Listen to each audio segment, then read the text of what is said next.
Hello everyone, my name is Paul. Welcome back to the new news. I hope that everyone is having a fantastic night. I hope that everyone's had a fantastic Thursday. Tomorrow is Friday, which means we've successfully made it to the end of the week.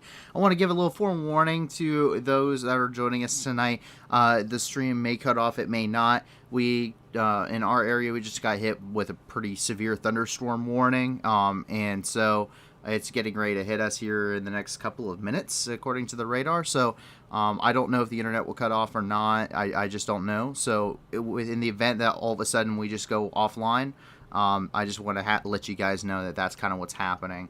So I'm sure everything will be fine. Hopefully everything will be great. But in the event something does happen, in the unlikely event it does happen, just be aware that's what's going on. But with that, there's a lot of stuff going on throughout the world. There's a lot of stuff going on with the news, a lot of stuff, especially inside of Ukraine. We got stuff dotted all over the place when it comes to Asia. You know, we're talking about the Middle East and Southwestern Asia and over in China, and a lot of big international news. But a lot of this stuff really, in general, just isn't good necessarily. A lot of this is pretty terrible news. It's a lot of droughts and famine and war and conflict.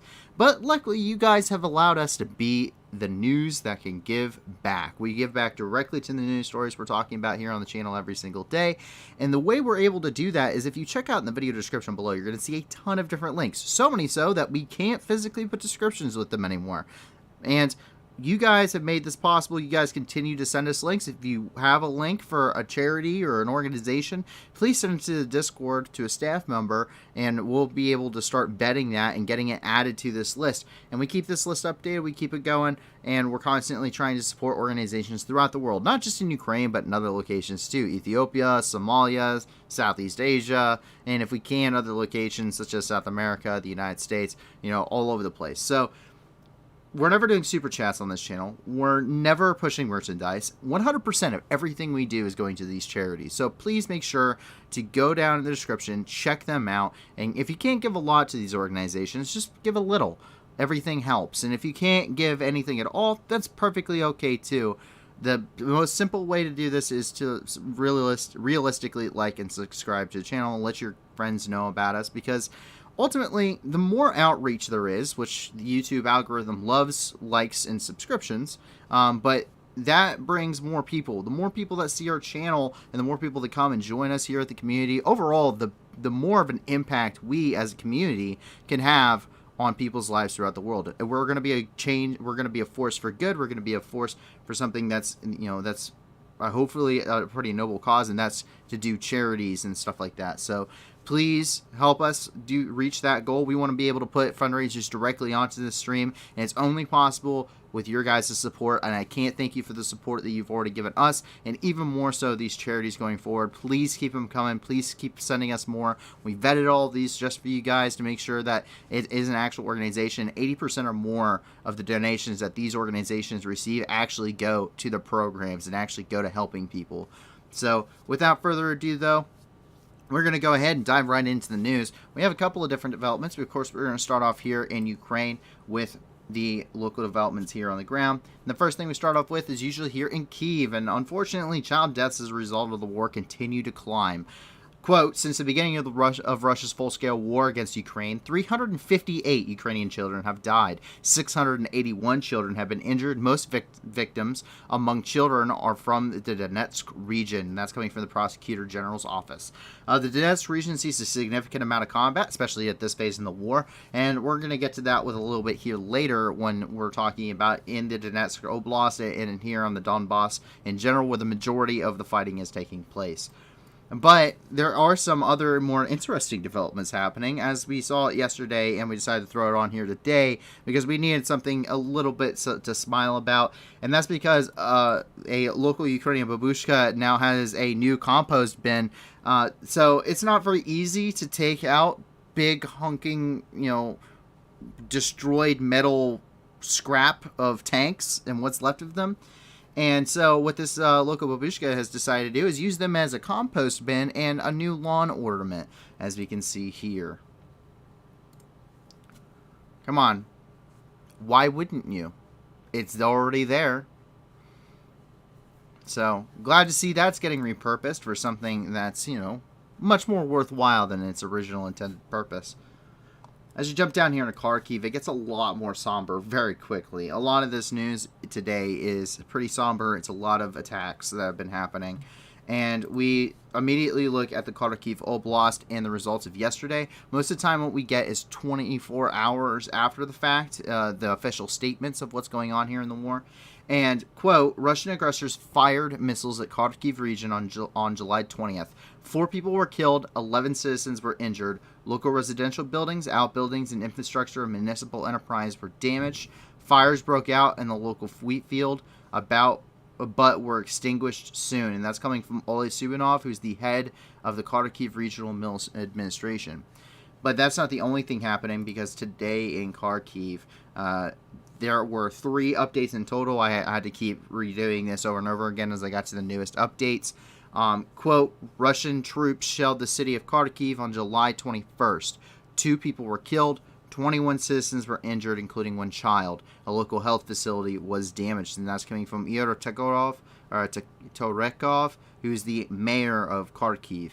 And we can see some of that destruction here. This is just one of the local trolley buses at this location. Just take a look.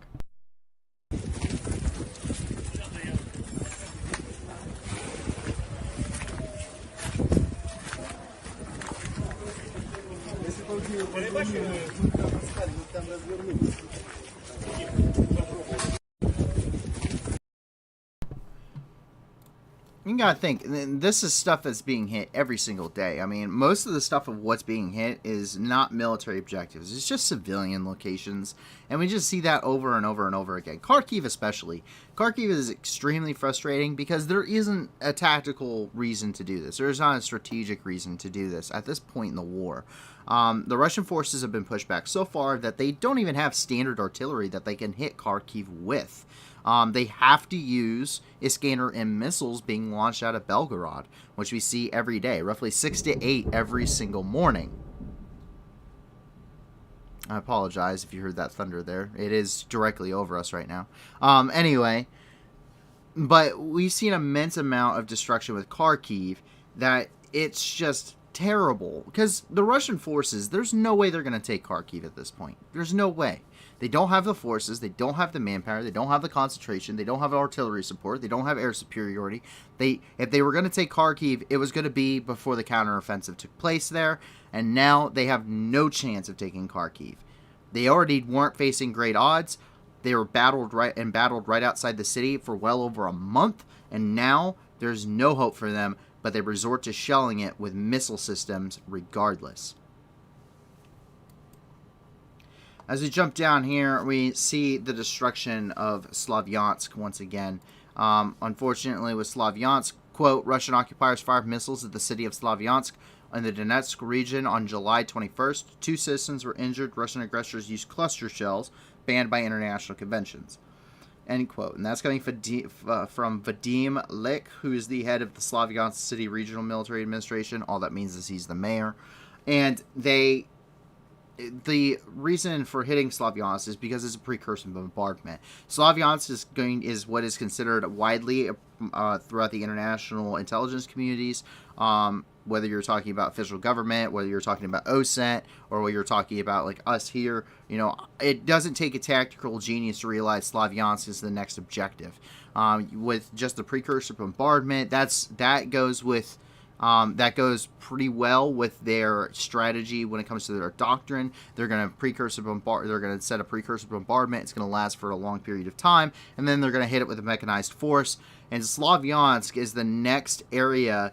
It's the next major city within any kind of grasp of the Russian Federation, but it's also a key strategic city, not in and of itself, but because if you take Slavyansk, that opens your door to Kramatorsk, and Kramatorsk is the jewel. Kramatorsk is what you want to take. It has a major rail hub, it's a major supply lines, has a lot of intersecting road networks, and you could, in theory, using Kramatorsk and also hitting it with a pincer movement out of Bakhmut or Kostanivka, you could technically try to do a wide encirclement of Ukrainian troops within this pocket. And we are seeing that through Russian troop concentrations and especially through the artillery that we're seeing here. And that's easily backed up with when we talk about Kramatorsk. Kramatorsk, once again, the destruction is evident. They are getting shelled every single day with out failure. It's once again a precursor bombardment in preparation of taking these two cities nearly back to back. That's probably the expectations on the Russians, especially after their victories in Severodonetsk and quickly thereafter Lysychansk, which essentially completely captured the entirety of the Luhansk region with it. And what we see here is that those precursor bombardments are once again hitting, or once again occurring here. According to RIA Novosti, which is or also known as RIA News, a Russian state-run media channel, they stated that today they hit 9 command posts in the Ukrainian headquarters for the security services here inside of Kramatorsk. But I'm going to let the photos and the videos speak for themselves.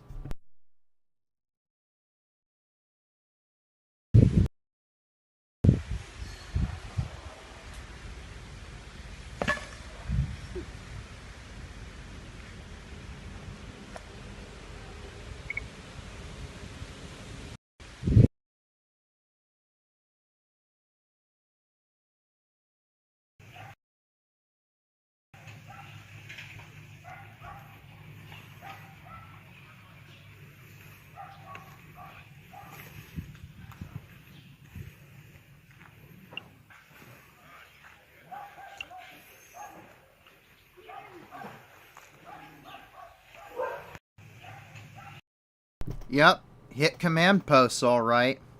Hit the headquarters all right. And this is Aria Novosti, and this is their article on their official website, which we're going to go ahead and translate here. I have it to where it automatically translates at this point. And there's a couple of different things that they talked about, one of which, the course of the operation. Russian aircraft and artillery hit 9 Ukrainian command posts and the headquarters of the security service during the day. Ukraine in Ukraine in the city of Kramatorsk on the controlled Kyiv territory of the DNR. As the military department notes, against the background of significant losses in Ukraine, mobilized residents of the western regions refused to go to Donbass. Once again, what they're saying here is that they aren't willing to fight in the Donbass. Like, Ukrainians just aren't willing to fight here, which we 100% see on the contrary when we're talking about, every sector of the front line. There's no major gains by Russian forces anywhere. There's minor offensives. I mean, this front line is just a general idea.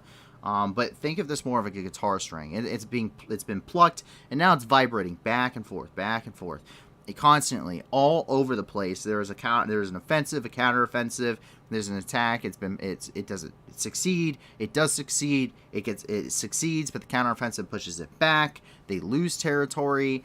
All sorts of things. And it's happening in minor areas all along this front line. At this point, what they're really seeing is a lot of company level attacks and less so major, BTGs, operating, supporting efforts with each other. We're really seeing company level attacks, which are very minor in comparison. When you're talking about a company of troops, you're talking about, I don't know, a couple hundred guys, as opposed to, a BTG, which is several thousand. So that kind of gives you an idea of what gains and losses are being made here in the Donbass. Very insignificant combat, realistically. But that doesn't mean it's not going to shift. As we can see here, a massive movements headed reportedly for Soledar. Soledar is just north here of Bakhmut. This is Soledar right over here. And what this does is this is actually part of the Bakhmut-Lysychansk highway. No longer is it strategically viable just because Lysychansk is already captured. But what it is it does mean that they can attempt to encircle Bakhmut, which would be a very common tactic for them, and possibly put it under siege if possible. And that's really what we're going to probably see here. We see a large concentration of Russian forces headed to this general vicinity. Same thing with right up here by Lyman and right across the river. The Seversky Donetsk over here. We see a large concentration of Russian troops building up near Slavyansk as well. But we can go ahead and take a look. It's a pretty massive amount of troops here.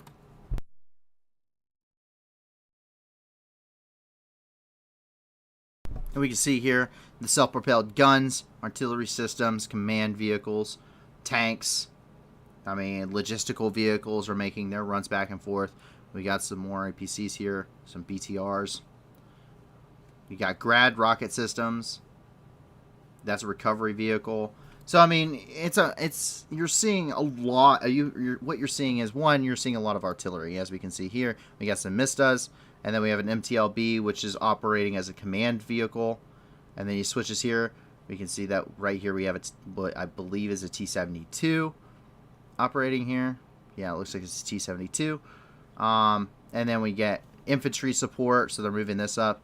But immediately it doubles back to a grad system. Now, a grad system is very widely used. It's widely used on both sides, but the Russians have a lot more of them. And what it does, a grad system, it's the BM-21, and it has 40 of these tubes mounted here in the back. It's the same thing that was developed during World War II, and everyone talks about it's in like every World War II video game ever made. If you ever played Call of Duty World at War, you've seen one of these things in its early development, the Katyusha launcher. And what it is it fires dumb rockets, but it fires a lot of them. This is 120 millimeter Katyusha rockets.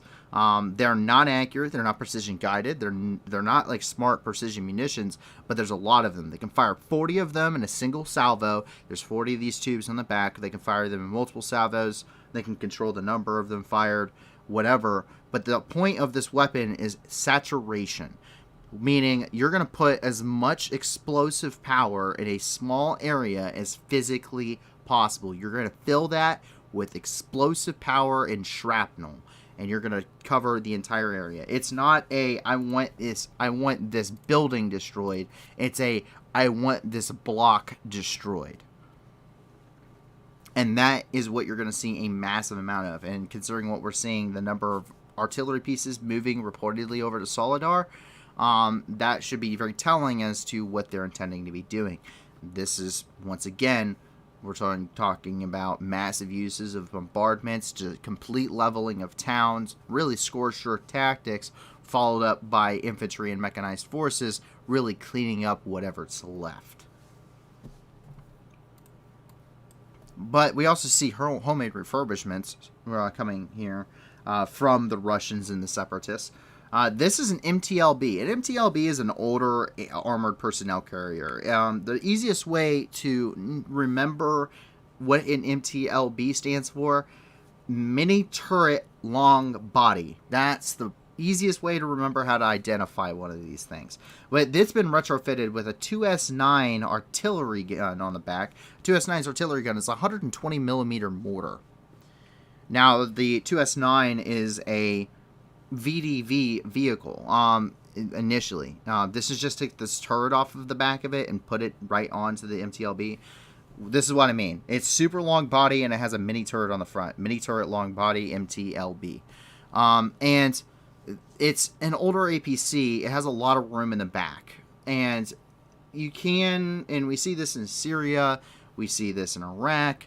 You see where guys take this thing, they take, an APC, or they take a Toyota Hilux or a bongo truck, and they're like, you know what, let's put a ZSU cannon in the back of this thing. Or they'll go, you know what, let's put an artillery gun in the back of this thing. And they do it. And it works. I've seen all sorts. I've seen BMP turrets on the back of Toyota Hiluxes and on the back of bongo trucks. It's been done. And so, this isn't crazy to think about. I mean, it's putting the power of one vehicle onto another. And the 2S9 is a VDV vehicle. It's a self-propelled artillery gun. It's built with the same colossal suspension that things like the BMDs are, which are meant to be airdropped, or they're supposed to be able to be brought in with air assaults in order to support VDV forces, to give them some kind of armor support until ground forces link up with them later on. And that is what this gun is coming off of. It has a 120 millimeter mortar in it. I don't know how effective it would be. It's just kind of funny to look at. But that also may indicate some shortcomings when it comes to their vehicles. We jump down here. It's not, the Russians aren't the only ones improvising. We see how to make improvised anti-personnel RPG rounds. We've seen this before. They have now discovered that you don't need to cut the fins off of the mortar to do this. In fact, it may help aerodynamics not to. This is not something to try at home. If you manage to get a hold of a mortar round, do not attempt to do this. It will not work out for you. But this is how you make an RPG round. So these are adapters, and he's going to hammer the adapter into the fin of the mortar. This is an 82mm mortar round. Just take a look.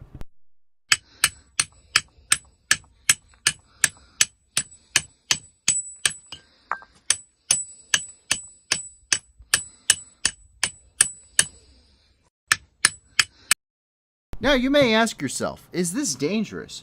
Oh, yeah.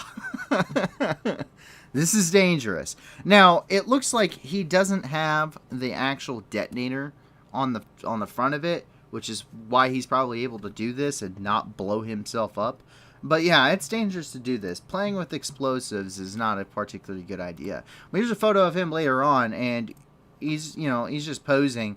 But you can see here in the background that homemade RPG round. That's how we know what this is. We know it's a homemade RPG-7 round because right there. So basically what they do is they take the rocket propulsion system off of an RPG-7 round. As you can see here, they're missing the rocket propulsion, and he hammers in an adapter into the bottom of an 82mm mortar round. And this adapter you can now screw in the rocket propulsion. So while these would be heat rounds, they are able to puncture light armored vehicles. That is now an HE round. That means that it's great for anti-personnel and taking out defensive structures. Is it great? Probably not. I can't imagine they're not built for that. But, if they're in range, it'd be effective.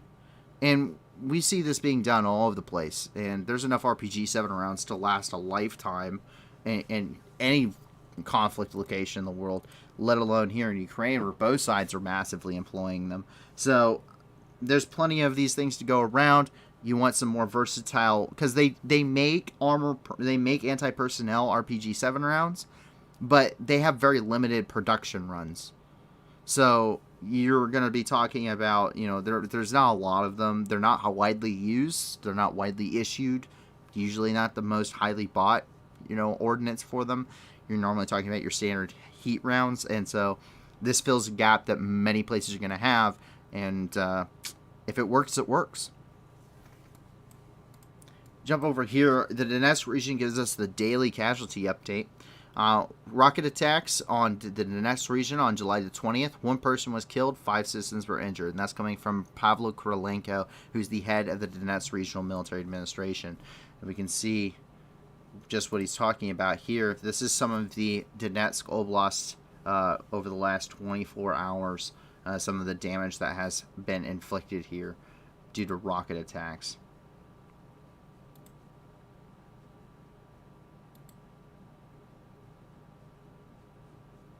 We're talking about massive strikes. And some of these are being caused by launches from places like Kartsitsk, where we're seeing Russian forces launching theater ballistic missiles from this region. We don't know which kind. These could be Tochka-U's, this could be Iskanders, this could be Calibers, it could be whatever. But we see them, we know that they were fired from here today. As we can take a look here, we can see the trails as they're being launched up from this region. So just on the other side of Donetsk.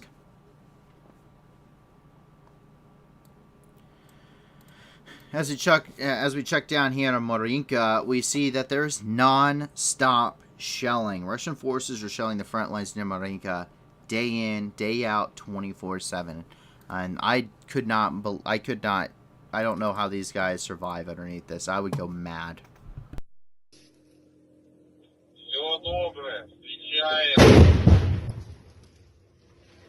Пидоры, сука. А с ним связь есть вообще?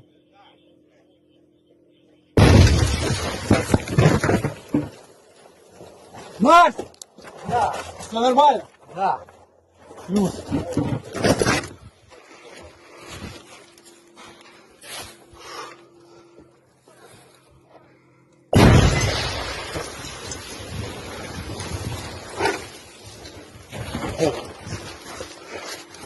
Она может второй уже подряд, блядь.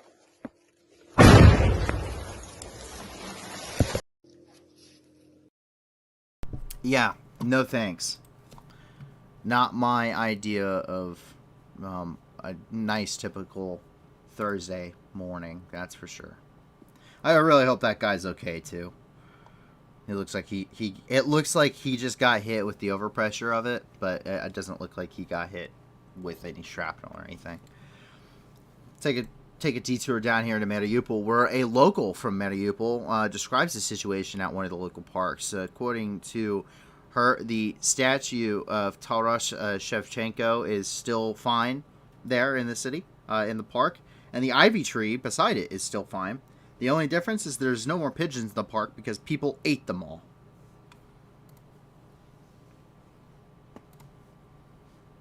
And there we have the picture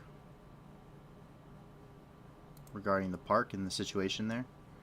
So everything's fine, it's just all the pigeons are gone because people are slowly but surely starving to death. To have died in Mariupol was the merciful thing.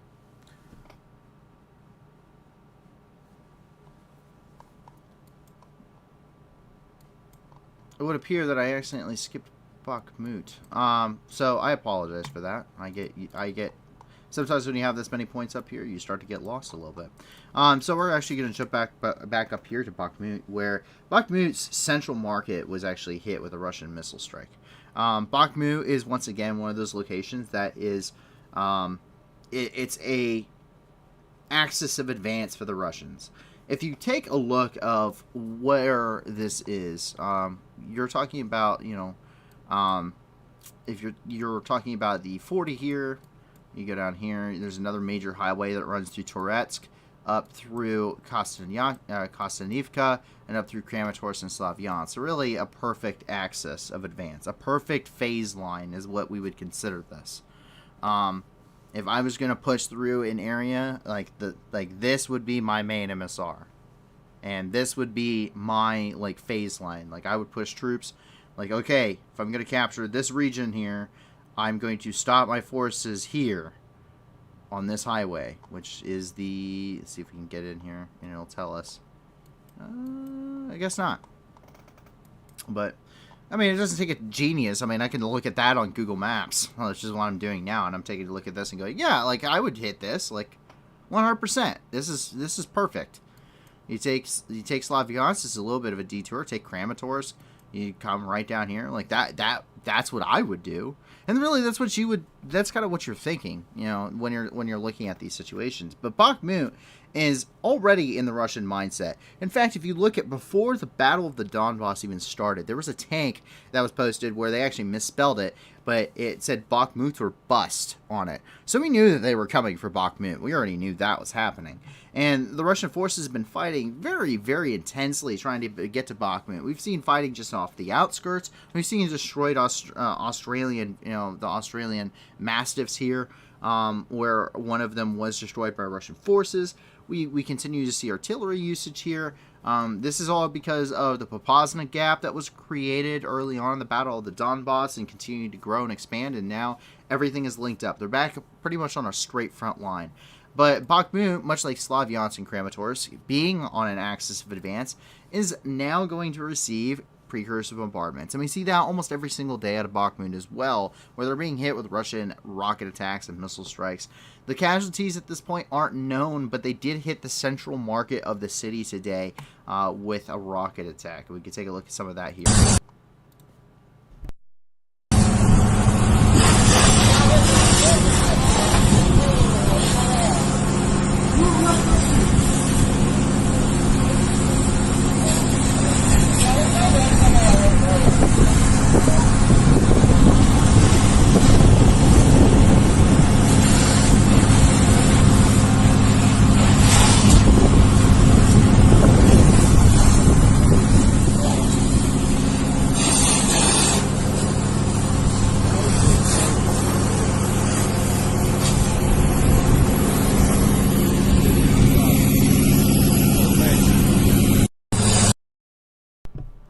once again, we don't know the casualties as a result of this attack. That also jumps back to when we're talking about the updates coming out of Donetsk and some of the photos from there. But there is no military objective for doing this. I want that to be very clearly understood. When you're fighting an insurgency, it's very difficult to distinguish, a civilian from a hostile target. And that's because they blend in with the civilian population. It's very clear they blend in with the civilian population. This war is not that. It's not an insurgency. You have to remember that there are two different types of warfare. You have two different types of warfare. Your standard type of warfare, which is what's being fought here in Ukraine, and you have asymmetrical warfare, guerrilla warfare, insurgencies, terrorists. That's two different ways of conducting operations. There are two different things that happen. You're talking about the occupation of Iraq or the occupation of Afghanistan. It took years, well over 2 decades, to incur significant masses of civilian casualties as a result of the war. Some of that, war crimes, 100% during those two invasions. 100% there were war crimes that occur. There's a war crime that occurs in every single war in human history. No matter what treaties or conventions are signed, it doesn't matter. It will happen because war crimes do happen. And unfortunately, some of that was a tragedy. The children and the family that was killed right as the U.S. was exiting Afghanistan, where they conducted a drone strike, and we initially claimed that we as the United States had claimed that we killed, we destroyed a vehicle-borne IED. It turned out it was not. It was actually a family of about 11 packed inside of a suburban car. And it came to light later after the end of the invasion. Is that a bad call? Yes. Was it purposeful? I don't think so. Is it a tragedy? Certainly. That happens a lot. That's the unfortunate reality of warfare, is it happens a lot. Insurgencies even more so, because you can't distinguish friend from foe very easily. They wear the same clothes, and the only difference is they have a weapon. And there was so many restrictions put on rules of engagement during Iraq and Afghanistan, especially towards the end of the war, and even now with Operation Inherent Resolve, that you have so many restrictions, it actually puts a detriment to your own forces. Realistically, you're not going to do anything unless unless you absolutely must. You can't even take a lot of preventative actions. When we were at the Baghdad embassy, they were firing rockets at us. We could see some of the guys from the Baghdad embassy right across the Tigris River from the embassy. There is a small park, and they got out of their Toyota Hilux. They set up a mortar system, and they slammed 6 rounds down the tube with the mortar. It flew over within 800 meters, landed right in the middle of the Baghdad embassy, largest embassy, most well-secured embassy compound in the world. Okay? Injured somebody at the U.S. Embassy in Baghdad. Injured a contractor who was exiting. He was exiting the chow hall, the DFAC. And we, on post, could not see. We could see them, but we couldn't fire back. And why could we not fire back? One, it's a park, which means there could have been children around. Secondly, behind that park is a set of apartment buildings. So we couldn't fire back because we could hit people in the apartment buildings. That's a detriment. Like, we could see them. We could have engaged them as they were setting up the mortar. Realistically, it would have made sense to do that and prevented the whole incident to begin with, and then we would have bagged the bad guys who were probably shooting other rocket systems at us as well, as they had for about a month. But we couldn't, because there's a high risk of civilian casualties. And I have a 240, and I have a M240 Bravo on my post, but I'm really accurate with it. I'm really good with it, and everyone is, but there's still a chance, and that's the thing. Even with insurgencies, you have really restrictive ROEs. When you can identify plainly who's fighting here, which you can. The Territorial Defense Forces mark themselves. The Ukrainian troops mark themselves. They're wearing uniforms. They're wearing equipment. They're very open about what they're doing. They're not, the partisans in Kherson is one problem. The actual war, the front lines, the troops fighting here on the front, that's an entirely different thing. Entirely different. They're marked, they're uniformed, they're driving uniformed vehicles, marked vehicles, you know who they are, what they look like, what they're doing, what they're carrying. They're clearly targets. Yet, what do we see every day? We see bombings in cities, missile strikes on civilian cities, massive saturation bombardments. There is no precision. There is no discrimination. There is no real rules of engagement. It's a complete free fire zone is what's happening here. We've seen cars run over with tanks with people inside. We've seen looting. We've seen pillaging. We've seen reprisals. We've seen attacks on civilian populations. We've seen all sorts of stuff. There is, after fighting counterinsurgency, whatever, I had a different experience with warfare, but I'll be damned if there's not, in the 21st century, a way to... I've seen missiles go into a single room of a house, kill the target in the single room in the house, and everyone else be fine, and their neighbors below them in this apartment complex just be upset because the guy upstairs is making a lot of ruckus. That's how that's how precise things can be. They have kamikaze drones. We can literally pilot an explosive and hit something with the utmost precision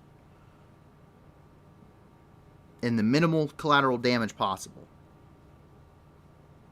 And I understand, collateral damage is always going to happen. Civilian casualties are always going to happen. But this is far beyond a tragedy like what happened at the end of Kabul. This is not one family of 11 that, unfortunately, immediately after a suicide bomber had just killed many Americans there that were trying to provide the evacuation. But also, we'd fought an insurgency for 20 years and had dealt with a lot of vehicle-borne IEDs. So, that's a tragedy. It sucks. It's not something that you like to see. I was upset when we did that. And I know why we did it. But it's even more upsetting when you see this. Knowing how precise that can be. That's beyond, this is beyond collateral damage. And when you see them hitting, the main markets in places, when you see them just bombing Kharkiv for really no point, when you see all of Lysychansk and Severodonetsk and Mariupol and just village after village after village after village just wiped off the face of the earth, there is no way you can tell me that there is any kind of discrimination in fires. They're trying to prevent civilian casualties here. They are just massacring people. It's just a genocide done poorly.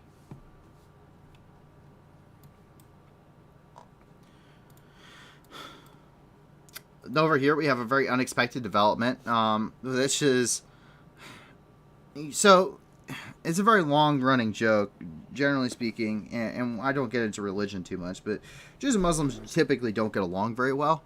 All you have to do is look at Israel and see that. But they even joke here. It's two foreign volunteers. One of them is Muslim, the other one is Jewish, and they are currently in a trench together because they're being shelled. And they make the joke, and they're like, you wouldn't believe this. And they go, you know how bad you have to piss somebody, you know how bad you have to piss us off to find us together in a trench? And they say, we are here because we understand that behind us are Ukrainian women and children. But it's hilarious. So, yeah, they even provide a translation here. Take a look. Отвечаю вам, такого вы еще не видели. Маджахед мусульманин и Зев, солдат армии Цахала, прячется, сука. Алхамдулилlah. Представьте, как русские нас допекли, что мусульмане, иудеи, объединяются вместе, чтобы убивать этих гондонов именно. Представляете как? Но они ошиблись в одном. Убить хотят они, а убьют их. Из Раташи. А вот кассета пошла по нам. Сколько? Метров 300, да? Где-то около 50 плюс-минус. Мы в зеленке, короче. Они проще.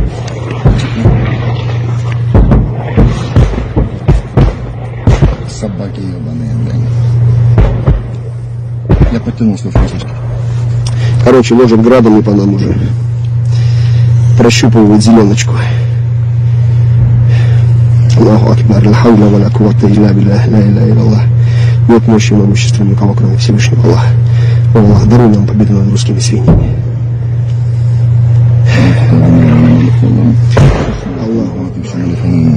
Друзья, никого и ничего в жизни не бойтесь, кроме Аллаха. Идите по прямому пути достойно. So they just go into prayers at this point. But yeah, you even hear say, you know how bad Russia had to piss us off. Where's it at? Yeah. Imagine how much the Russians have pissed us off that Muslims and Jews are teaming up with each other. So, it's just kind of funny. You got to think, long-standing, thousands-year-old rivalries when it comes to religions. I mean, in general, the two religious groups hate each other, right? And yet here they find themselves in the middle of Ukraine together. And that's the cool thing, I think, about the military and warfare, is it really evens the playing field. Like, it really does. Like, there is no time to really care, like, that guy is Jewish and that guy is Muslim. It's funny. The fact isn't lost on me about the history about these guys, but I'm also not there. So I'm allowed to kind of, look at that and kind of laugh and chuckle, right? Because there's enough time to do so in my life. But war's the great equalizer. It's not the only thing we see here. Sorry, guys. That's not the only thing we see here. We also see the Ukrainian Air Force is still operating here. Here's a MiG-29 Fulcrum that decided to do some low-level passes over some Ukrainian forces while they're here at the front.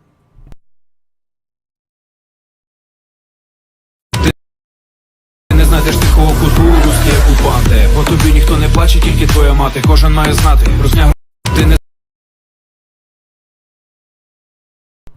Fantastic. And we've seen those Falcon pilots. They have been doing fantastic work here on the front lines. They've taken out a lot of a lot of Russian jets, and they continue to provide close air support alongside the Su-25s here at the front. Zaporizhia, unfortunately, was hit once again, and several times over the last about 48 hours. It really emphasizes the scorched earth tactics we're really talking about here. Quote, as of July 21st, more than 1,000 private houses in Huliopol in the Zaporizhia region have been damaged due to Russian shelling. So that's coming from the press service of Zaporizhia Regional Military Administration. Once again, quote, Russian troops have shelled Zaporizhia region more than 50 times in the last 24 hours. One person was killed, 3 citizens were injured, 6 local high-rise buildings were damaged, and that's coming from Alexander Soruk, who is the head of the Zaporizhia Military Administration. We jump down here, and reportedly, over here at the Nansinovsky Bridge, Russians are desperately trying to fix this bridge and looking for help. According to the regional head assistant for the occupational government, Sergei, stated on his Facebook that Russian forces stopped heavy traffic crossing the bridge because they believe it to be unstable and are actively trying to find engineers to fix it, thus far having failed. And we can take a look here. Wow. So this bridge is now essentially unusable for the Russians. Until they repair this, until they can consider this thing stable enough for usage, Tanks can't cross this. Ammunition convoys can't cross this. Troop trucks can't cross this. Any logistical vehicles, they're not crossing this bridge. It's too unstable. It's too much at risk of collapse. And at this point, they're going to have to sink a lot of effort into getting that thing repaired so they can continue the logistics line flowing. Now, all that's left is the bridge up Novokakovka, really to cross and bring heavy supplies over into the Kherson Oblast and into the front lines, and that's going to severely deplete the Russians' ability to continue to fend off the Russian or the Ukrainian counterattacks within this region that are already been hampered after many blows to their ammunition depots, which once again today, yesterday, 6 ammunition depots were destroyed by Ukrainian forces, and this is coming from Operational Command South. The Armed Forces of Ukraine destroyed the command and observation post, and 6 Russian ammunition depots in the Kherson, Berislav, and Kakhovka regions in the south of Ukraine on July the 20th.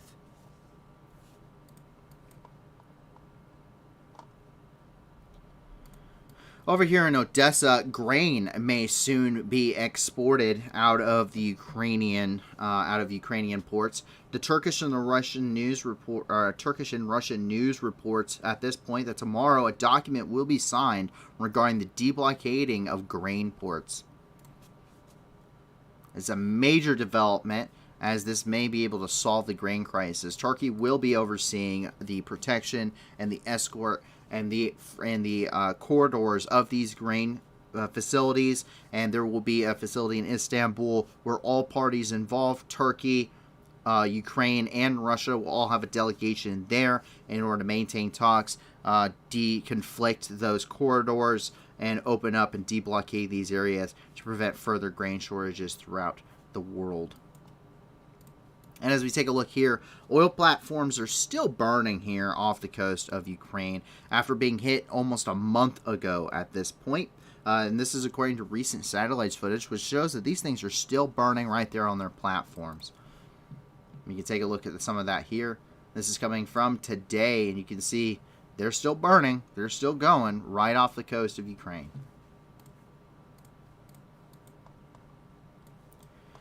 Unfortunately, when we take a look at Venetia, the death toll has officially risen to 26 as several injured individuals from the attack have finally succumbed to their wounds. And this attack occurred back on July the 14th, if you guys remember that. And it was pretty significant. But unfortunately, that officially came out from, this is from the Verkhovna Rada, which is the Ukrainian parliament.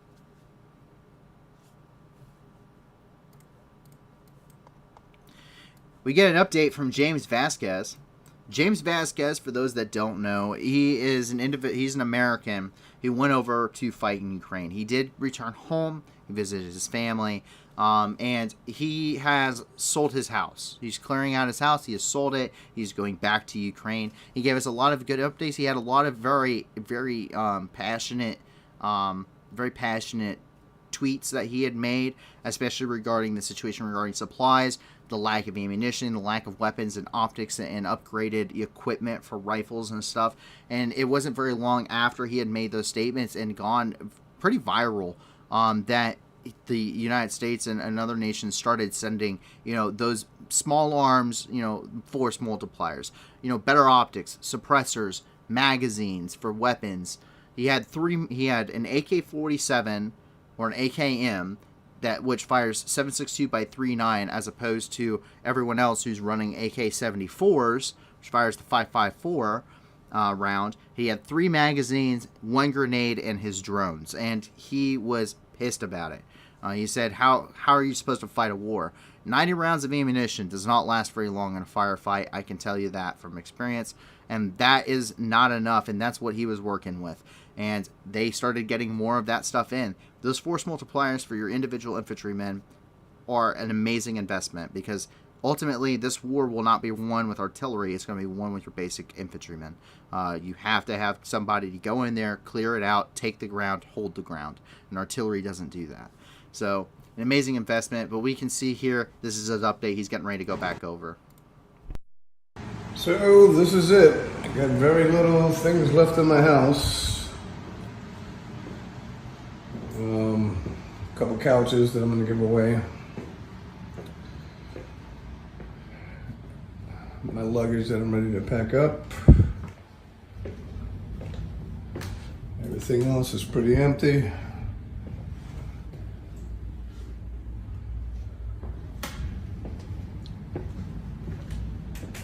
And getting ready to head back. So it's my upstairs bedroom, which no longer has anything in it except for some clothes that I got to pack up and donate. I'm leaving the TV here for the new owner.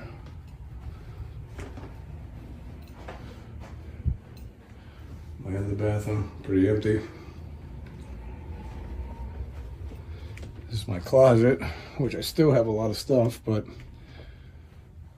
what I'll be doing this evening is packing up what I need and what I don't need and what I want to bring and what I don't want to, and I'm going to donate the rest to charity. My garage is empty. So he's just going through his house and he's just showing, you know, he's going, yeah, like I'm heading back, like he's going back. And we also have some of his earlier tweets that he had made from some of the combat footage he had from earlier in the war. So this stuff's coming out from about March and April, from when he was first over there.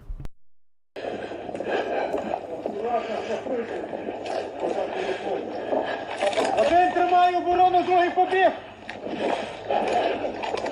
I got the left flank. Тримає оборону. Так. Той, що тримав оборону, побіг. Давай. Clear. Давай. Ой, пішов.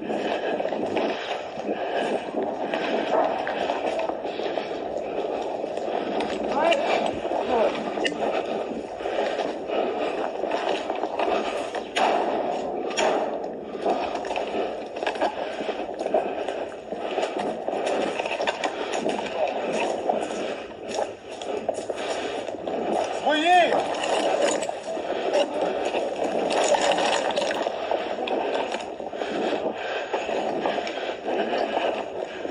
God, I can't believe how many people stayed here. Can't believe how many people stayed. Yeah, man. This is Ukraine. People don't give a fucking shit about Russians.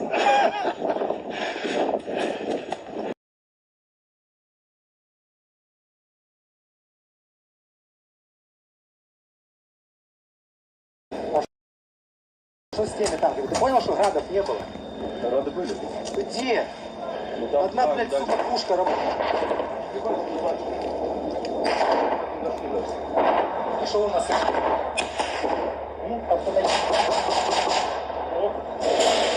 Контактный шесть попробуй. Там кто-то есть из наших? Не знаю. Что не шо, поэтому...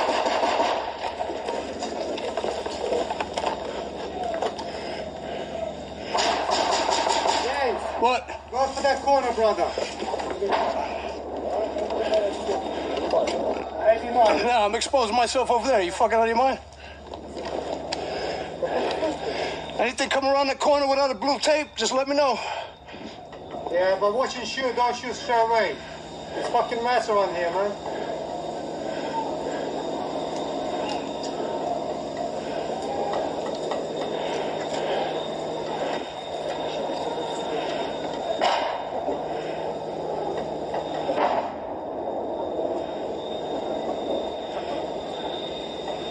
Whew, what a beautiful day. Fucking beautiful. Fucking crazy maniacs. What the fuck are you hell doing here, bro? What am I doing here? I was getting bored on my boat. Fuck, man. Same shit. James, let's go. So that's some of his footage coming from about March and April when he first went over there. Now he is kind of a funny guy. You have to have a dark sense of humor sometimes when you're over there. What are you doing here, man? I was getting bored on my boat. Oh man, but yeah. So he's good. He he cares a lot. He's very passionate about what's going on over there. Obviously, he just sold his house to go back over there, and he's he's funded. He gave his entire unit. He gave them optics for their rifles. He gave them suppressors. They bought extra magazines. Personal money. They spent their own money on that stuff. Because they didn't have it. They weren't getting provided it. Everything on his weapon, he got a stock AKM.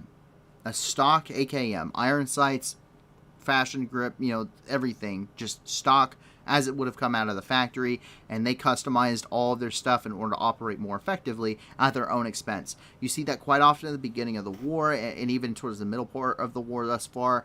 And, he came back, to the United States. He's like, listen, I was having a hard time taking the rest of everything that was going on over there, but he's gotten back and he's like, you know what, I need to keep doing this. And that's great on him. So hopefully we'll get to see more of what he's doing when he goes back over. Hopefully he stays active on at least the social media, so that way we can keep up with him. He's been a great resource thus far, to be able to watch and get some independent, footage of what's going on over there without being too specific.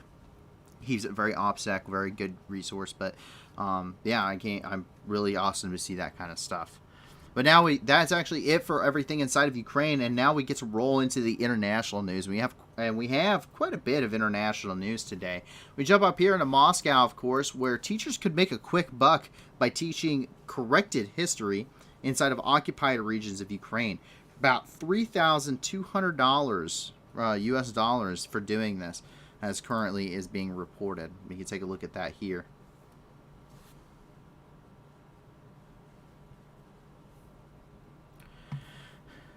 And we just had a comment from a question from Rooster Sideburns, who asked, "Is night vision a priority?" Yes, night vision is a priority. One of the big force there's a couple of big force multipliers your average Ukrainian has. To at least a limited capacity that the Russians don't. And that's something that we would like to see more of. And I think they would definitely like to see more of. And that is night vision. Night vision is a great force multiplier. I don't know if you knew this, but it gets really dark at night. And it's really tough to shoot, especially if you're running iron sights at nighttime. And so Russians are, they have very limited night vision devices, MBDs, night vision goggles. They have very limited, actual personnel versions of these. What they do have is weapon-mounted night vision devices, but that's very limited as well, and they're usually only given to squad leaders and to unit leaders within the Russian Federation, because they don't have enough to go around. They can't put these on and they're also only for your weapon. You can't just look around with these things. Night vision devices, we've seen them being used by the Ukrainians to some extent. You never do hear it mentioned, and that's what Rooster just commented as well. You never hear it mentioned or talked about. No, you don't. It is a very important aspect, though, and it's a force multiplier. Being able to fight at night gives you an additional 12 hours you can conduct operation, but your enemy can't. And realistically, the Russians don't have the capacity to do that. The Ukrainians, though, are continuing to expand upon that. Another big force multiplier is having optics on your weapon. And I'm not talking about your one-power red dot sights, though those are super nice. I'm talking about your advanced combat optic gun sights, your ACOGs. I'm talking about things like the RCO. Having accuracy at a longer range, being able to spot your targets. That is an amazing ability to have, and that it's a force multiplier. It's more accurate for long range engagements. You can engage your enemy before they can engage you. You can spot them. You can watch them from afar. There's all sorts of things, and it's a very basic, simple tool. Unfortunately, a lot of them are very expensive. For if you were a civilian, if you're going to go out and you're going to buy the Trigicon M4 RCO, it's going to run you about $1,400. Trust me, I've looked at one. I'm not putting a $1,400 scope on my $800 rifle. It's not happening, okay? I'm not that guy. I'm not that dumb, I should say. But when you're talking about getting these things in mass and with government contracts, those sites actually run about $860, and that's according to my memory of the CMR, which is when you could see the prices for each individual unit item of the M4RCO when I ran an armory in the Marine Corps. So that's quite a bit. That's quite a bit of money still, but for the government contract, I mean, that's a lot. $860 is a lot better than $1,400. But those are force multipliers. The Marine Corps requires you to shoot with an RCO and have some kind of optic on it.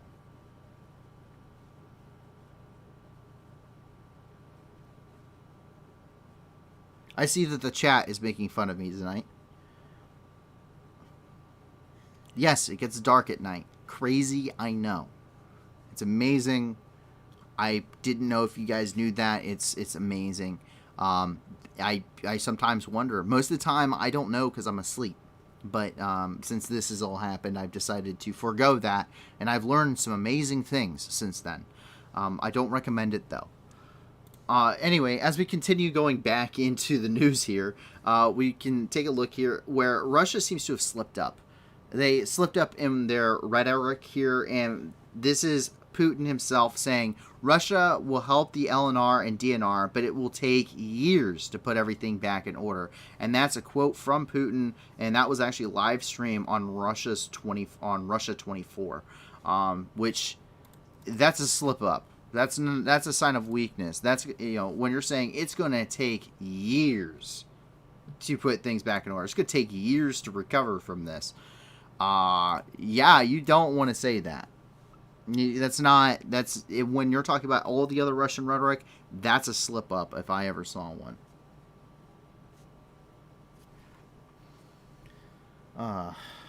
Rooster Sidebirds, going back to my darkness comment, said that they turned the sun off.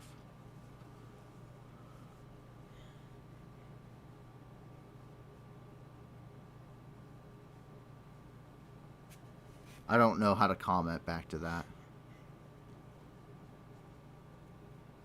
Who's they? Who is they? Who turns the sun on? Is it the Illuminati? I think it might be the Illuminati. Is that what the Illuminati is? They're the sun gods?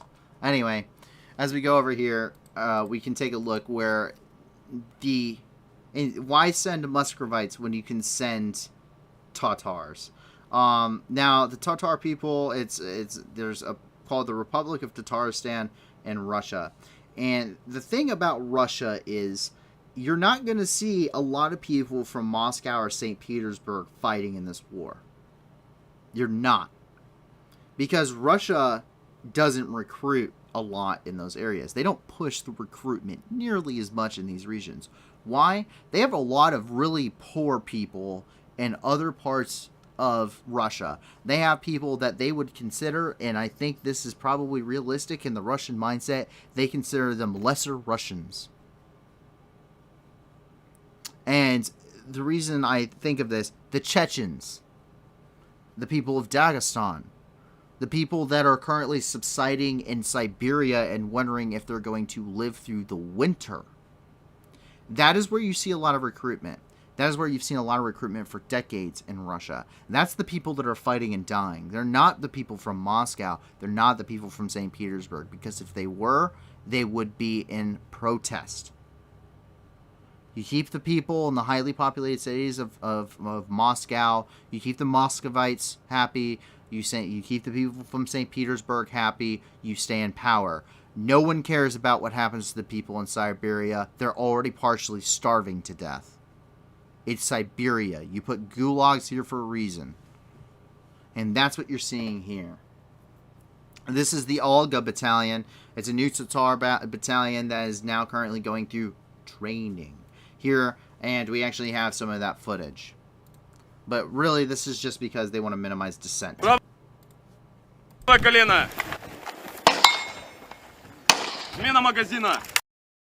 I didn't notice this. Boots, boots, boots, boots, Adidas shoes. Very Slav. Very Slav. Adidas. Is that guy wearing Adidas track pants? Never, you know what? I'm just gonna go. Ни лиц, ни личных данных бойцов публиковать мы не можем. К нашей съемочной группе подходили добровольцы и сами хотели дать интервью без маски, но командование запретило беспокоиться за безопасность воинов и их семей. Слаживание батальона «Алга» в самом разгаре. Солдаты отрабатывают стрельбу, работу в команде и оказание первой помощи. А здесь наши бойцы учатся противостоять технике противника. Под прикрытием автоматчика гранатометчик добирается до позиции и наносит выстрел по макету БМП. Боевой дух в подразделении запредельный. Солдаты чувствуют плечо товарищей, а понимание, что сражаешься в одном строю с земляками, сильно увеличивает мотивацию. При этом никто не делает... I love how this guy's like, no, don't shoot your friend in the back, don't shoot your friend in the back. При этом никто не делает разницы, русский рядом, татарин или представитель другого народа. Колорит в быту, хорошая татарская музыка на досуге. То есть все как дома, все как дома. Это радует, повышает морально-деловой дух людей. Сейчас бойцы отрабатывают упражнения в двойках на военном языке. Это называется учебно-боевое слаживание в составе пары. Вместе с нами на полигон прибыл православный священник. Капеллан провел службу и благословил бойцов на победу в битвах с нацистами. В казармах есть отдельные молельные для православных и мусульман. Недостатка в духовном окормлении добровольцев нет. «Алга» — это не только название батальона, но и девиз подразделения. Вперед! Совместные молебны. С утречка выходит батюшка, благословляет. Коротенькая молитва. Выходит мулла, также благословляет. Quick question. So we saw the first guy hit the front of this thing, right?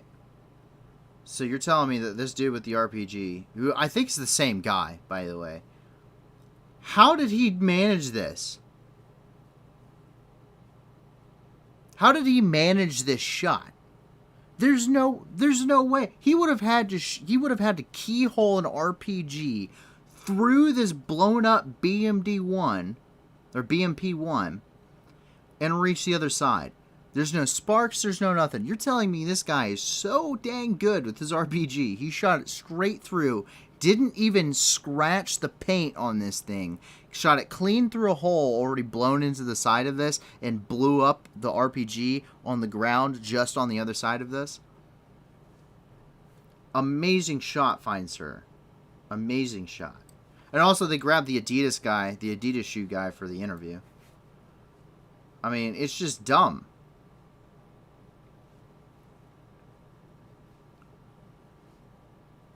Oh, here we go. I gotta see this. So they're putting on tourniquets here. Качественной подготовки. А чтобы семьям добровольцев было на что жить, пока кормилец не вернется с победой, в республике установили единовременно. Okay, first of all, see that tourniquet? That if that's your tourniquet, you're going to die. You're dead, okay? You're going to bleed out and die. It takes 1 minute and 30 seconds for you to bleed out and die if that's, you're just going to bleed out and die if you're currently sitting there and you're just tying essentially a big rubber band around your leg. Okay? Like, that's not stopping the femoral artery. It takes 1 minute and 30 seconds. Usually, if that. It takes between 1 minute and 1 minute 30 seconds for you to completely bleed out and go unconscious and die if you're hitting the femoral artery. That's not going to save you. Okay? You ever seen a cat tourniquet and the stuff you got to do for a cat tourniquet? This guy is screwed. Okay? If that's his tourniquet that he's getting deployed with, he's screwed. Also, half these guys don't even have helmets. I don't even know if they have plates in their flak jackets. I'm going to guess and say no, considering how flimsy it looks. Yeah, like, I don't think this guy has plates in his flak jacket. I really don't. I think he's just screwed. Yeah. Nice. A volunteer battalion training at Tatarstan. They're gonna, as you can tell, they have such great logistics, they can perfectly outfit these guys.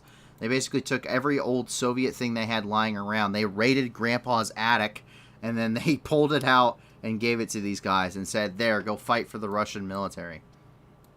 But we can tell that while the Tatars are currently forming their own battalion of misfits over there, what the people in Dagestan are doing, they're protesting. Because for the very same reasons I was just talking about, they don't want to go fight. The MAGA, also known as the ethnic Dagestanis, is at war. Ivan is on vacation. And the frustrations of the Caucasus are raising as the Russian government continues to avoid conscripting in the wider areas of Russia. Large amounts of dead are currently turning up in the region. So, Erevis Chiang asked me, just curious, during military training, how much time was there spent on basic medical care? It depends. Like, every unit's a little bit different. But in general, everyone gets trained basic TCCC, Tactical Combat Casualty Care. When I got to my unit, when I was in the Marine Corps, I was part of 4 battalions that were still doing rotations to the Middle East. 4 infantry battalions doing rotations to the Middle East. Everyone else would do UDPs and stuff over to, Australia, where they'd go on the 21st MEU, or the 31st MEU, or the 24th MEU, or whatever, and we were going to the sandbox to go and play. And so my unit, being that we were going to an actual war zone as opposed to a lot of these training events, which, the training is still important, knowing that stuff in case you get injured in a training event is still important, but there's a much more of an emphasis on the fact of you may have to use this for real. Like, there's a really good possibility that something may happen and you may have to do this. And I had to do it for real before, and so we got trained very extensively. Our docs, our corpsmen were fantastic in training us on taking care, doing that casualty care, and going through everything you have to do, when you're going through that. And I also went on to become, I became an actual combat lifesaver, or CLS Marine. I got certified to become a CLS Marine and when I got into country and was still in the country of Kuwait before I went on further into Syria, which is where I ended up having to treat casualties. So I got more training than you normally would, but realistically, by the time I got to CLS course, my corpsmen and my unit had trained on it so much, I already knew what I was doing. I'd already stuck people. I'd already given them IVs. I'd already done a lot of the basic casualty care you would have to do, and so it really wasn't it wasn't really a far step. I was already trained in it. It was more of a refresher course, and then I tested out and then got to become a CLS Marine. So pretty extensive. Riley also said for non-infantry in the Marine Corps, we had 1 week of training we had a 1 week course in boot camp and 1 week in MCT. If you could not pass it, we got dropped and had to redo it. And that's very true. With your basic courses, which everyone is required to take, they will drop you from the course. So you have different echelons of that. You have P1s, P2s, P3s, P4s. Usually past P4, they realize you're just not going to get it, and they end up sometimes administratively separating you from the Corps. So everyone received medical training at some point. A lot of times in the fleet, the Fleet Marine Corps, you will have follow-on training with your unit in order to extend upon that knowledge. But as an infantryman, as opposed to someone who was in a non-combat role, it's a very different lifestyle. And even unit to unit, it can be very different. It depends on what your mission set is. And ours was obviously combat rotations, whereas other guys were focused more on, fleet weeks and whatever a MEU does, partying in Thailand. So it's a little bit different, but it is extensive, or supposed to be. These guys are going to die though, because they don't know what they're doing. Anyway, as I was saying, the protests in Dagestan, because they're conscripting the whiter areas, or they're not conscripting in the whiter areas of Russia, aka the Muscovites and the people that live in St. Petersburg, they're not getting conscripted very heavily. They're not. They have very low quotas, if they are. They're conscripting people from the very poor regions of Russia, there's not a lot of people, as opposed to St. Petersburg and Moscow, there's not a lot of people realistically spread all over these areas. And it's very, there's not a lot of major civilian populations, and they're mostly subsistent. They mostly are just barely scraping by. They don't have a lot of money. There's not a lot of benefits. So the best thing for them is to join the military. You join the military, you do your service, you get you're seen as being, fighting for glory or whatever else for the, for the Russian Federation, and then you get out, you get a pension, you get benefits, you start a family, you go to follow on school, you get a nice job, and you live out your life in Russia off of your benefits in your nice fancy apartment. The same mentality that it was with the Soviet Union. You serve the state, you're rewarded for it. And you see that continued here.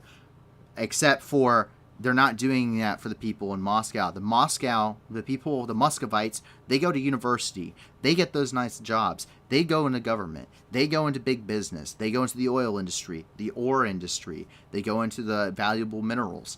They go into natural gas. They get rich. They get these necessary skills. They become oligarchs. That is the life of someone in Moscow. That is the life of someone in St. Petersburg. If you're living here in Dagestan or you're living in Siberia, you're subsistent farming. You're nothing. And so your only choice to have any chance of success is to join the Russian Federation's military. And that's what you're seeing here, and people are upset about this, and we continue to see that here. There's a lot of people, most of the dead that we've seen are located here inside these regions, and we can see that picking up here, as there's some Russian verbiage being stated here. And it's to the point in some of these areas where this is a war veteran's granddaughter was trying to get a cemetery plot for her grandfather after he had passed away, but was told all spots are reserved for participants of the war with Ukraine. So she's rather upset about that.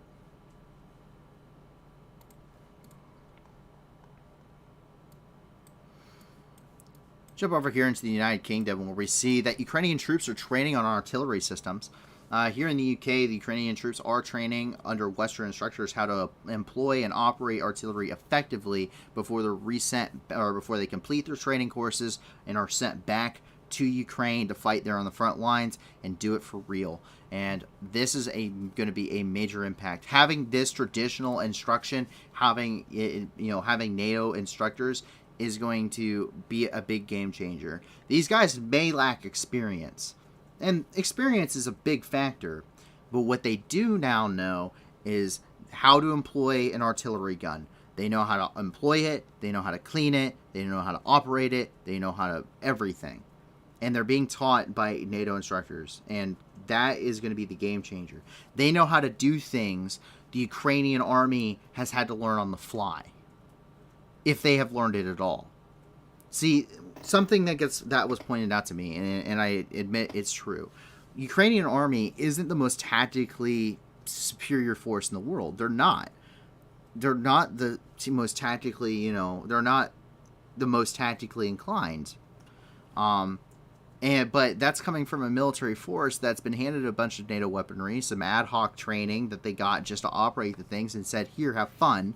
Because before that, all they had was stuff from Soviet stockpiles. They had old Soviet tactics. That's all they've known for the last, X amount of years. They've gotten some training from NATO, and they've learned how to use certain things like the Javelin, and when they've been trained how to do it, they've done it very well. But in other cases, with the exception of, I'd say, HIMARS and the M777s, they've been doing all right, but obviously the M777s haven't been doing as good as we thought they were, because we've seen several of them be destroyed, especially in Lysychansk. And so they obviously didn't pull back when they needed to with those. They didn't use that range advantage that they needed to. We do know they're still operating and being effective, but there's, they're learning things on the fly. They're learning them through hardship. They're not learning them through training. Sweat more so you bleed less. And that is what's happening here in the United Kingdom, as we can see. You can see they're operating on much lighter artillery systems, but the same basic skills translate no matter if you're using something small or you're using something large. It all works the same.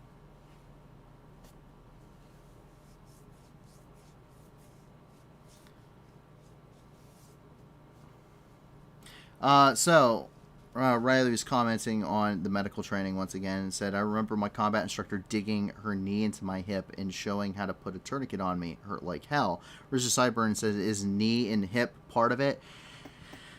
Kind of. So if you're going to put a tourniquet on somebody, you need to stop the bleeding. Putting a tourniquet on is only purpose is to stop massive hemorrhaging. And it's what you're doing is you dig your knee into the femoral artery or into the brachial artery. Your femoral artery runs into your thigh and down your leg. That's the one where if you get shot in the leg, that's what you're worried about. It also runs up into your pelvis. And then your brachial artery is the artery that runs, on the inside of your arm. So if you go and you take the inside of your arm and you actually push down with 2 fingers onto the inside of your arm right there in the center, you'll feel you're going to start to hurt down there. That's you actually pinching your brachial artery. You'll actually, if you leave it there long enough, you're going to start your fingertips starting to go numb and feel fuzzy. Don't do it for too long. It's terrible to do that.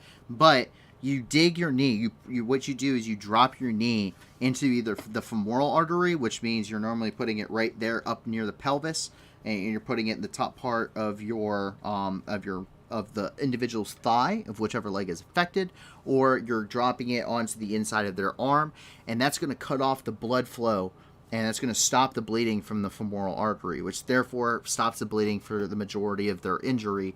And now you apply that tourniquet up above where your where that knee pressure is with both your hands, and you tighten that until you can't get fingers underneath it. You can't put your fingers between the tourniquet and what's going on underneath it. It's very tight, and that will maintain that pressure and prevent the bleeding from continuing. And that's the proper way to do a tourniquet. It's a lot easier to just watch a video on it. It makes a lot more sense than explaining it in person. But there are certain things that you can understand when I'm doing that. But yeah, you do have to dig it in. It's excruciatingly painful.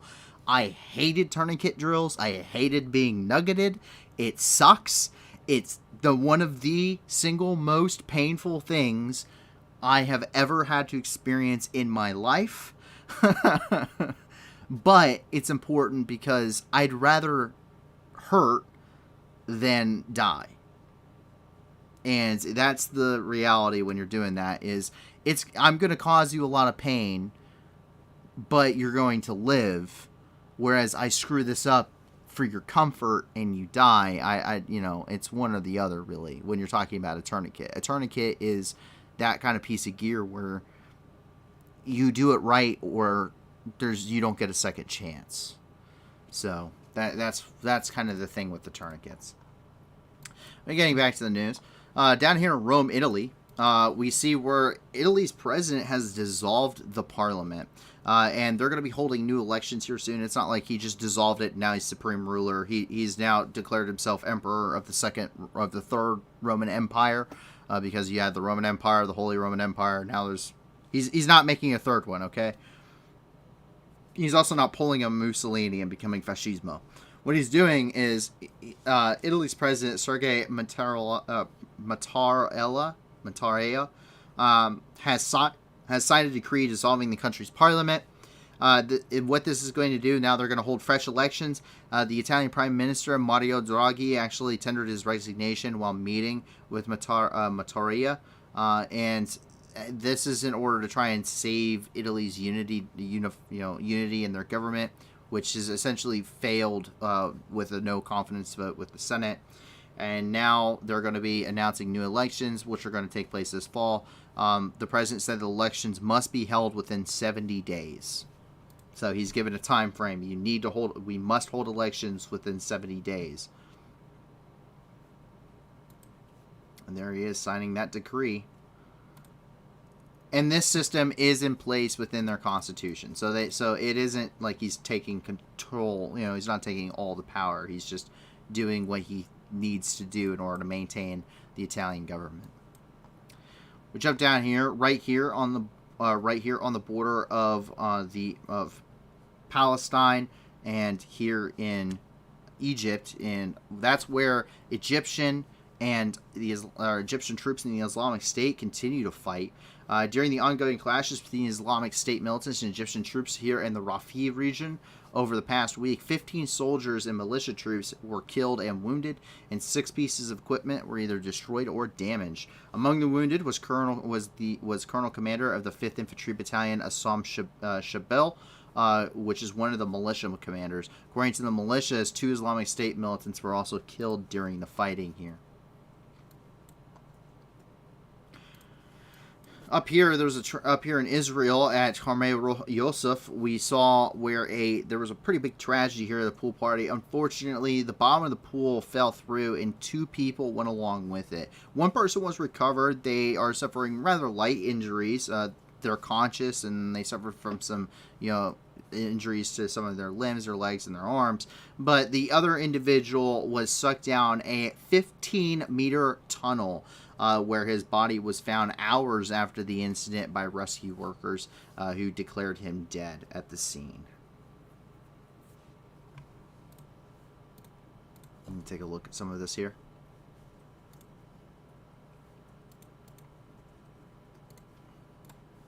So there's the pool party, and all of a sudden, the bottom just pools out, and everything gets sucked down with it.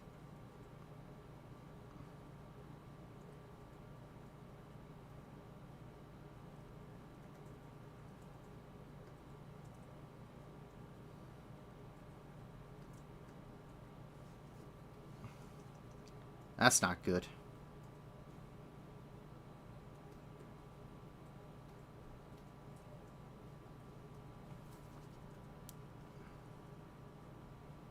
I've never seen anything quite like that. I have to say. But that's 15 meters deep. Let's jump over here into Iraq. The Turkish embassy in Iraq, here in Baghdad, has been stormed by protesters. Yesterday they stormed the cultural center. Today we see them actually storming the embassy itself. Take a look.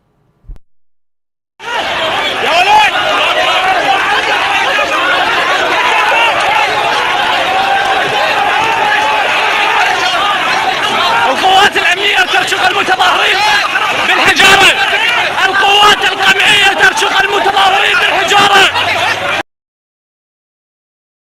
This is in response to earlier up in Duhok, where the Turkish Air Forces ended up killing 8 Arabic tourists and wounding, I believe, another 26. And they were including several children. And at this point, the Iraqi people are very, very upset regarding these incidents, similar to after the strikes that occurred by U.S. forces back in 2019. Jump down here into India, where India has a new president. Draupadi Murmu is the first president from one of the country's tribes here in India, and is also the second woman ever to hold the position of president. But she officially has won the presidency as of today.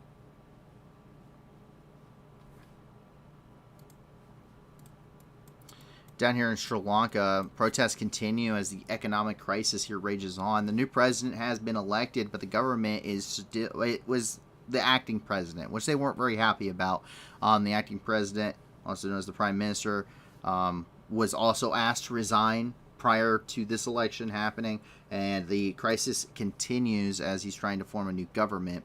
In fact, one of the things they did is they did fuel rationing with the usage of QR codes.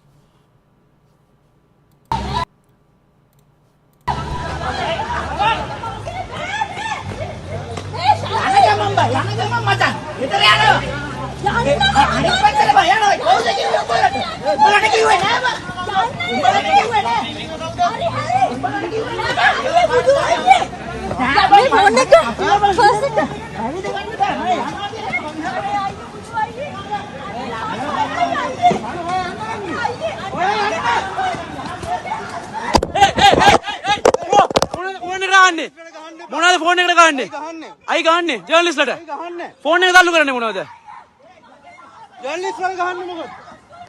මොකක්ද විතර කරන්නේ?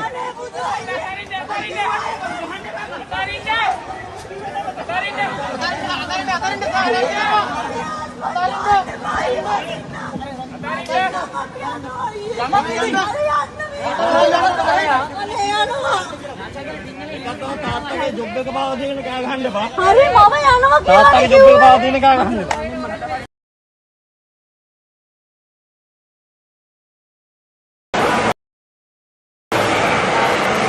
හරිද? ඊට 16 ඊට 16 නේ.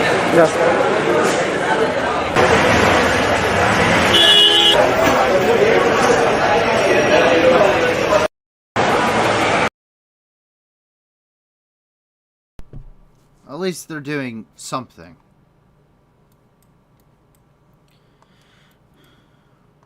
Jump over here where we may see another incident that may bring back some very painful memories to those that may remember it. Tanks versus protesters once again here in China. The authorities in the Chinese province of Henan have brought tanks to the streets to protect banks from defrauded depositors. For more than 2 weeks, protests have not stopped after banks froze the assets of those local residents, many of whom are left without a livelihood. The reason? The Henan branch of the Bank of China declared their savings was investment products and they can no longer be withdrawn.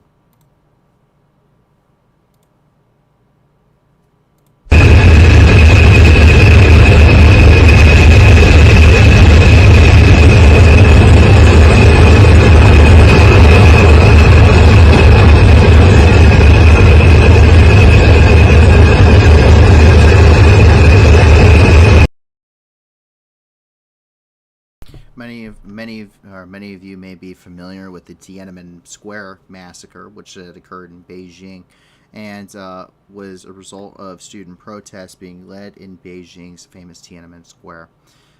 In that incident, we also have the famous Tank Man photograph, as many international journalists were there for ongoing ceremonies and dignitaries that were there in China at the time. And this is one of the reasons why there's very limited international press within China now, and the consolidation of national state-run media channels. But Tiananmen Square massacre led to anywhere from the official government report is over 200 people were killed, according to the Chinese government officials. However, according to other sources and international estimates, that number is considered to be much higher, going up as many to as 8,000 after Chinese troops ran over students with tanks and also opened fire with live ammunition against the student protesters.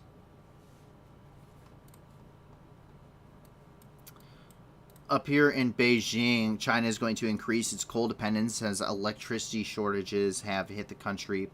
The provincial governments of China approved plans to add an additional 8.63 gigawatts of new coal power plants in the first quarter of 2022 alone. Already, there's 46.55% of the capacity approved throughout 2021.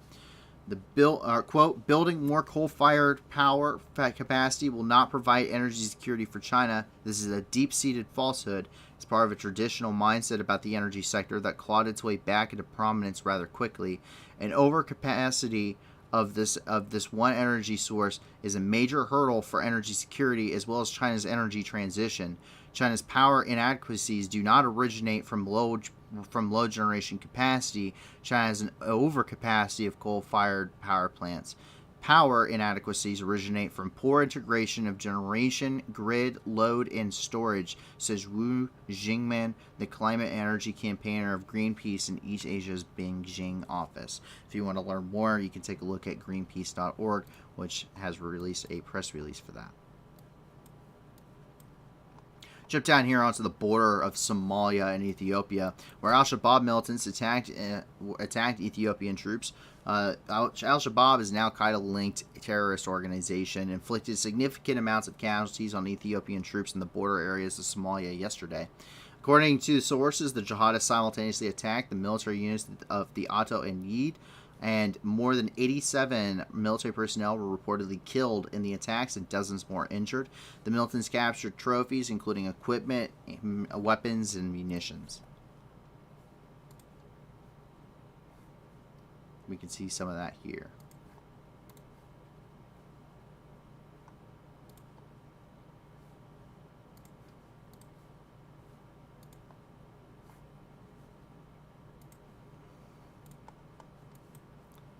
Jump over here into North America, where we have a couple of different developments. The first one coming from the White House is today. President Joe Biden officially came out and said that he had tested positive for COVID-19.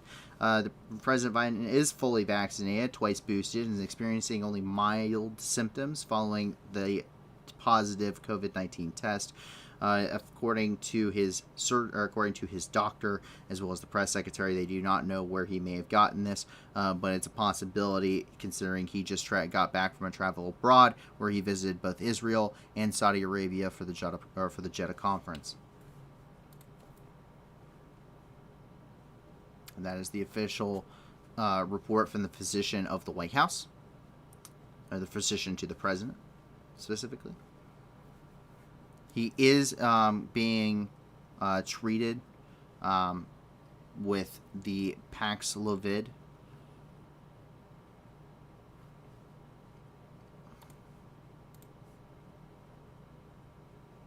Folks, guess you heard this morning I tested positive for COVID, but I've been double vaccinated, double boosted. Symptoms are mild, and I really appreciate your inquiries and your concerns. But I'm doing well. I'm getting a lot of work done. I'm going to continue to get it done, and in the meantime, thanks for your concern, and keep the faith. It's going to be okay. Hey, folks, guess you heard. Guess you heard. You're one of the leading politicians in the world. Of course everyone heard. Someone heard before the official press release, I'm sure. This is coming, our next news story is coming here out of the U.S. Capitol building, where the U.S. may recognize Russia as a sponsor for terrorism. Quote, the U.S. Congress intends to recognize the Russian Federation as a sponsor of terrorism if the State Department does not do this. Anthony Blinken, designate Russia as a state sponsor of terrorism, otherwise Congress will. And that's coming from the House Speaker Nancy Pelosi, according to Politico. Now we can start getting into some of the other developments ongoing here. The first thing we actually can take a look at is here, where a meteorite impact left uncorrectable damage to the James Webb Telescope mirror. Now, what has happened is the telescope has been pelted by at least 19 tiny space rocks. There can range anywhere from, meteors range anything from small particles of dust up to the ginormous planet killers, such as the one that hit the Yucatan Peninsula about 65 million years ago. And really, there's a lot of micrometeorites, but these things are traveling even at a fraction of the speed of light, and they're impacting with immense force on man-made objects in space. One large one left noticeable damage in one of the telescope's 18 gold-plated mirrors. According to the new status report, NASA researchers have shared the first images showing the extent of the damage as seen through on the C3 mirror in the lower right-hand corner of the impact. The impact site appears as a single bright white dent besmirched on the golden mirror surface. The impact left uncorrectable damage to a tiny portion of the mirror, but that doesn't. But they said that it doesn't seem to inhibit the telescope's performance at all. In fact, they said that the performance is exceeding the expectations almost all across the board. And you can take a look more at Live Science. We also have the official status report regarding that there.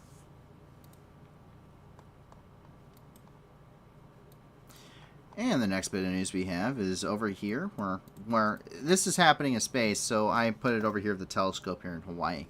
But a massive triple star system was the result of cannibalism.